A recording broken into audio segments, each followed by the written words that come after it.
Hello and welcome back to McClaren Performance. It is the end of the January transfer window. A load of different clubs have signed a load of different players, but who has had the best window and what does it actually mean to have a good transfer window?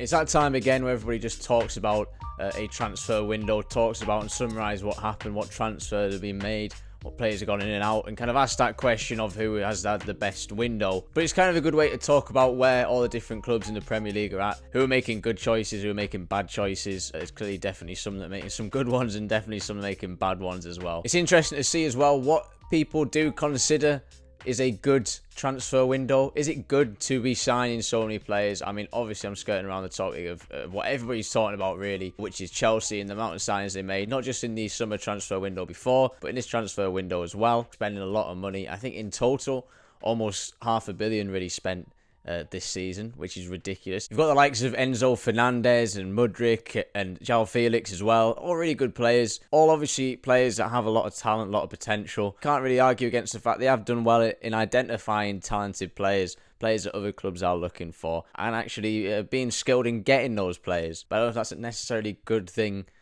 for what we've kind of talked about in the last few episodes now, is kind of the organisational structure of a team. For example, with regards to Chelsea at the moment, I think they have now a 33-man squad of players that are of high value, are very talented, most likely with big egos, also wanting to be in a starting 11. So for Graham Potter, I mean, good luck. That's a really difficult thing to handle. I don't know how that one's going to play out, but I think it's not something that's going to come into fruition this season. I don't think they're going to make a massive push for top four. I don't think everything's going to come together in the way that is expected. It would take a few seasons, I think, to get to where they want to be. I don't know if it's such a good idea to sign all these players, and I don't think the strategy that Todd Bowley is putting in place is necessarily a good one. He talks a lot of good things, but the way they're going about signing players, and I say people have said it, and it's true, it's a scattershot approach. There might be some logic behind the players that they're getting, an idea maybe, but with that many players, I just don't know how that works. As well, how they're getting around the FFP rules, yeah, it's quite a clever thing to do. I don't know if it's clever, but it's an obvious thing to do, to extend those contracts, 7-8 year contracts. You're not paying so much, you're not spending so much in the financial year, whatever that is, so it looks good in the books. I mean, that's a clever thing to do, but is it a clever thing to do in the sense of building a team? I don't think so. You're making a big commitment to these players. You've been hoping that they're going to work, signing so many as well. Surely you're going to have problems with at least a percentage of them, and not a lot of them are going to be happy, they're not going to be starting, and you'll be looking to get rid of those players anyway. I don't understand it. I don't understand why you don't start off with a way of playing and then slowly build your team around that. It just doesn't look right. Nobody's really talked about this, but I'd kind of look at Nottingham Forest in the same way. Yes, last season they signed a lot more players. It was in the 20s, I believe, the amount of players that they brought in. Some reasonable excuses for that being that they relied on loans quite a lot before that, and they need to make up a squad, and I think they pushed that a bit too far. But anyway, it was based on a good system. They had a good CEO in at the time. A CEO in Dane Murphy, someone, I believe one of the youngest CEOs in football, someone who was very data-driven in what he was doing. It seemed to be that a lot of those decisions in signings were being made because of that. But they made those changes recently where Dane Murphy's no longer the CEO. That time in which Nottingham Forest was struggling and they were looking maybe to get rid of Steve Cooper, they brought in a new CEO, a new kind of technical director, and then Dane Murphy only just recently left. So obviously they're changing their tactics, they're changing their approach to recruitment somewhat. Maybe they've kept it the same, maybe they haven't, I'm not entirely sure. It seems to be that Steve Cooper is having a lot of say on the players that they are taking, for example, with Danilo that they've got recently, with John Joe Shelby as well. It seems to be players that he wants to add to that squad, but again, it's a lot of players all at once. You saw the struggles that Nottingham Forest were having at the start of the season because of all those new players. But I'd argue it is kind of coming together a little bit. Those performances are coming together. And like I said at the start of the season, I thought they would just make it. They wouldn't get relegated. It seems to be going that way at the moment. There's a few additional signs that they made, along with Chris Wood as well. A very good striker, I believe, to have on board. A proven Premier League striker in some ways. So that is definitely a benefit. But they have got a lot of strikers. They've got a lot of players. Got a lot of midfielders. They've got a lot of opportunities in that squad. So again, similar to Chelsea, is that really the best way to go? There are other clubs, other big clubs really, that are making some smaller moves, not so notable. I think Manchester United are a brilliant example of that. I mean, they have some excuse with regards to not wanting to sign players in the January transfer window because of the amount of money they spent in the previous transfer window. But I mean, that's quite a small excuse. It's partly really their fault that they spent all that money at once. Through a situation of their own making, they're in a place where they could only really take on loans. And with that, Wout Weghorst coming in, very good signing up front. He's not looked great in front of goal. I believe he scored 1 goal so far. But he's very good at holding up plays, very good at moving the ball and pressing from the front, which is all the things that Erik ten Hag wants.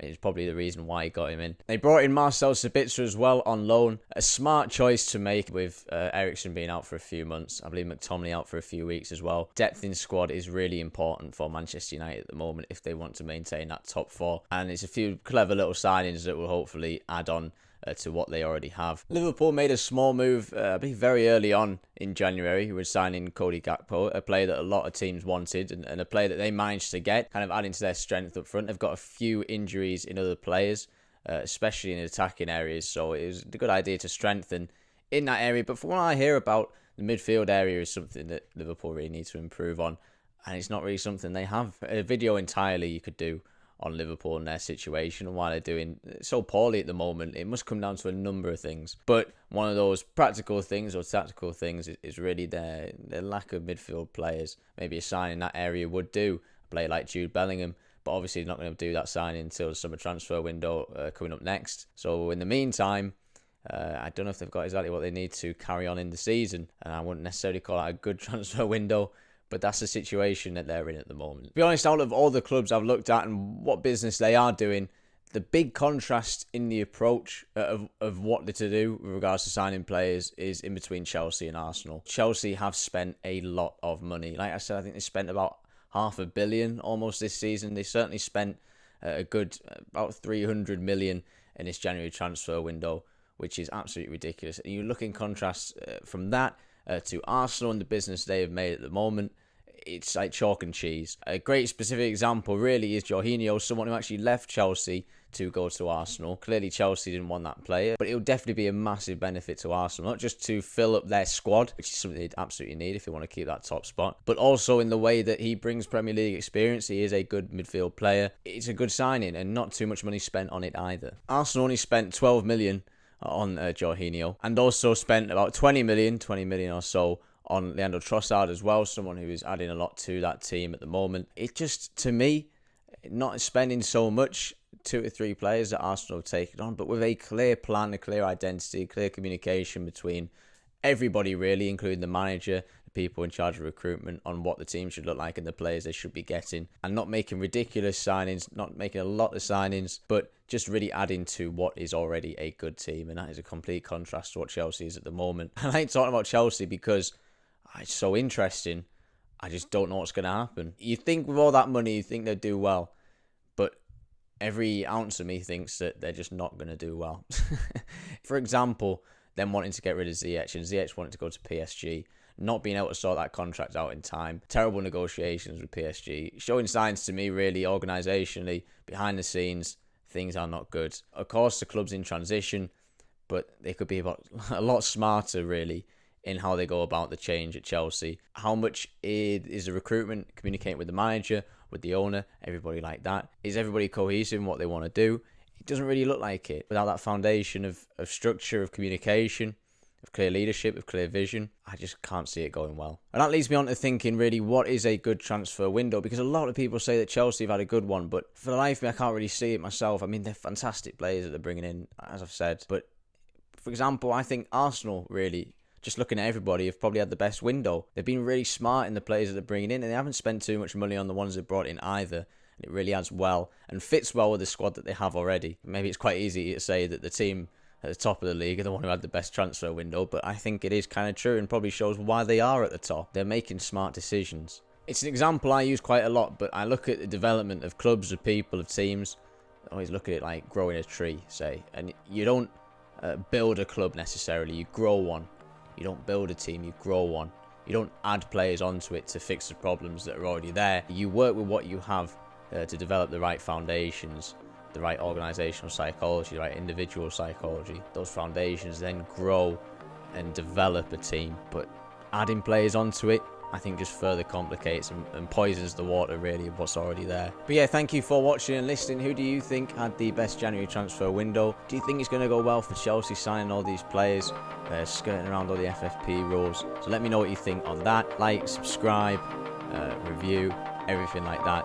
And I'll see you again next week.